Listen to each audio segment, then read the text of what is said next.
नमस्कार। प्रादेशिक समाचार के साथ मैं पूनम करकेट्टा। पहले मुख्य समाचार। इंडी गठबंधन में सीट शेयरिंग का विवाद गहराया। राजद की महिला प्रकोष्ठ अध्यक्ष रानी कुमारी ने पार्टी को सम्मानजनक सीटें नहीं मिलने पर रांची सीट से चुनाव लड़ने की घोषणा की। भाकपा माले ने भी झामुमो को दिया अल्टीमेटम। सीपीएम ने कांग्रेस को सीटें कम करने की दी नसीहत। झामुमो नेता मनोज पांडे ने आज शाम तक विवाद सुलझा लेने का किया दावा। भाजपा सांसद दीपक प्रकाश ने कहा, झारखंड में झामुमो, कांग्रेस और राजद का रिश्ता स्वार्थ और सत्ता के जरिए पैसे कमाना है। आजसू ने जारी की 8 उम्मीदवारों की पहली सूची। जदयू ने भी दोनों सीटों पर उम्मीदवारों की घोषणा की। और झारखंड विधानसभा चुनाव के पहले चरण के लिए आज से तेज होगा नामांकन। 25 अक्टूबर है नामांकन पत्र दाखिल करने की अंतिम तिथि। दूसरे चरण के लिए अधिसूचना कल। और अब समाचार विस्तार से। इंडी गठबंधन में सीट शेयरिंग का विवाद गहराता जा रहा है। राजद को सम्मानजनक सीटें नहीं मिलने के बाद पार्टी के महिला प्रकोष्ठ अध्यक्ष रानी कुमारी ने रांची सीट से चुनाव लड़ने की घोषणा कर दी है। बता दें कि पिछले चुनाव में गठबंधन की ओर से झामुमो ने इस सीट पर चुनाव लड़ा था। राजद और सीपीआई माले ने सीट आवंटन पर असंतोष व्यक्त करते हुए झामुमो को अल्टीमेटम दिया है। रांची में पत्रकारों से बातचीत के दौरान राजद नेता मनोज झा ने कहा कि पार्टी अपने जनाधिकार को देखते हुए 20 से 22 सीटों पर दावेदारी मानती है। राजद का कम से कम 22 जगहों पर एक ऐसा जनाधार है जहां हम जीत तय करते हैं। 7 पे हम पिछली बार लड़े। एक रेस्पेक्टेबल सीट होना चाहिए। हम 18 से 20 पे मजबूत हैं, लेकिन अगर ये 12-13 भी होता तो हमें स्वीकार्य है। कई विधायक हिलने डुलने लगे। हमारा तो एक ही विधायक था, मंत्री थे सत्यानंद जी। कभी इनके बारे में सुना कि ये हिल डोल रहे हैं? तो ये प्रतिबद्धता थी कि हमने महागठबंधन को मजबूत करने का काम किया। इंडी गठबंधन में सीट को लेकर खींचतान के बीच सीपीआईएम की पोलित ब्यूरो सदस्य सुभाषिनी अली ने कहा कि कांग्रेस हमेशा ज्यादा सीटें मांगती है, जिससे विवाद होता है। अब वो जमाना गया जब कांग्रेस के नाम पर वोट मिलते थे। अब गठबंधन के साथ मिलकर ही चुनाव लड़ना चाहिए।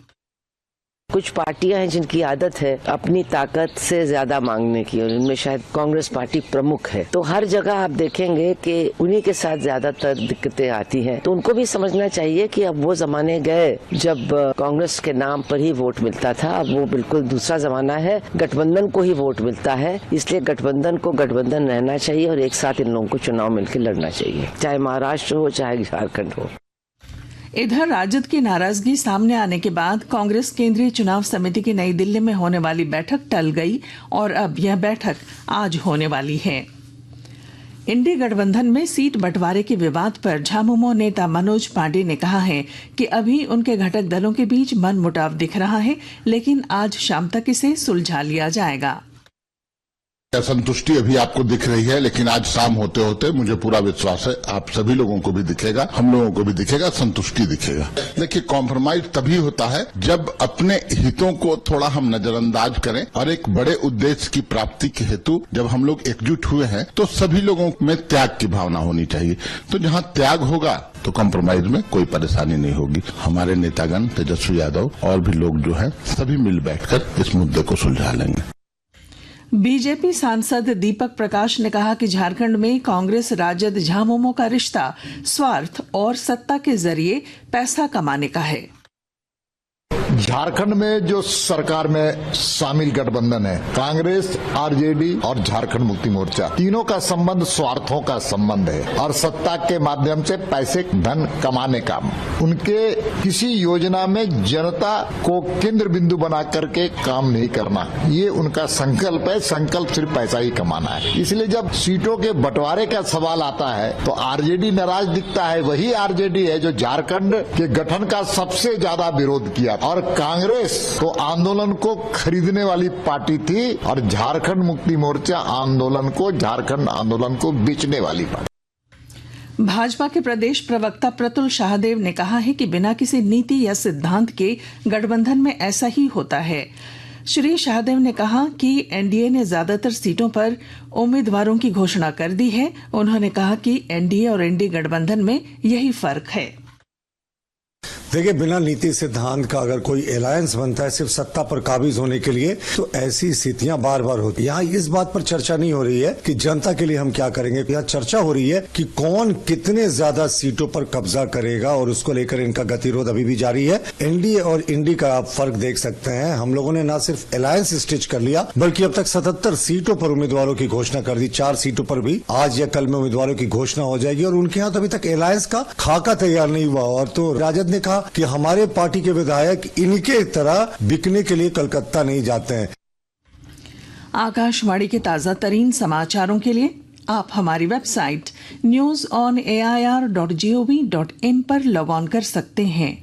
ताज़ा समाचार X handle @AIR news alerts और Facebook page All India Radio news पर भी उपलब्ध है।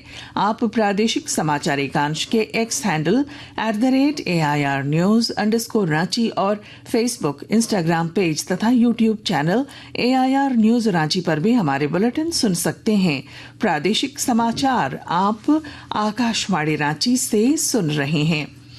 झारखंड में राष्ट्रीय जनतांत्रिक गठबंधन एनडीए की सहयोगी party all Jharkhand students union AJSU ने विधानसभा चुनाव के लिए अपने 8 उम्मीदवारों की पहली सूची जारी कर दी है। पार्टी प्रमुख सुदेश कुमार महतो सिल्ले निर्वाचन क्षेत्र से, जबकि वरिष्ठ नेता लंबोदर महतो गोमिया विधानसभा सीट से चुनाव लड़ेंगे। एनडीए के सीट बंटवारे के अनुसार आजसू 10 सीटों पर जनता दल यूनाइटेड 2 और चिराग पासवान के नेतृत्व वाली लोक जनशक्ति पार्टी रामविलास 1 सीट पर चुनाव लड़ेगी, जबकि भारतीय जनता पार्टी बाकी बची 68 सीटों पर अपने उम्मीदवार उतारेगी। 81 सदस्यीय झारखंड विधानसभा के लिए चुनाव 2 चरणों में 13 और 20 नवंबर को और मतगणना 23 नवंबर को होगी। झारखंड विधानसभा चुनाव को लेकर जदयू ने अपने 2 उम्मीदवारों की घोषणा कर दी है। पार्टी के राष्ट्रीय कार्यकारी अध्यक्ष संजय कुमार झा ने बताया कि जमशेदपुर पश्चिम से सरयू राय और तमाड़ से राजा पीटर को उम्मीदवार बनाया गया है। कोडरमा विधानसभा के लिए 13 नवंबर को होने वाले मतदान में ज्यादा से ज्यादा मतदाताओं की भागीदारी सुनिश्चित करने के लिए जागरूकता अभियान चलाया जा रहा है। विस्तृत ब्यौरा दे रहे हैं हमारे संवाददाता। चुनाव का पर्व देश का गर्व के संदेशों के साथ कोडरमा विधानसभा के लिए 13 नवंबर को होने वाले मतदान की व्यापक तौर पर तैयारी की जा रही है।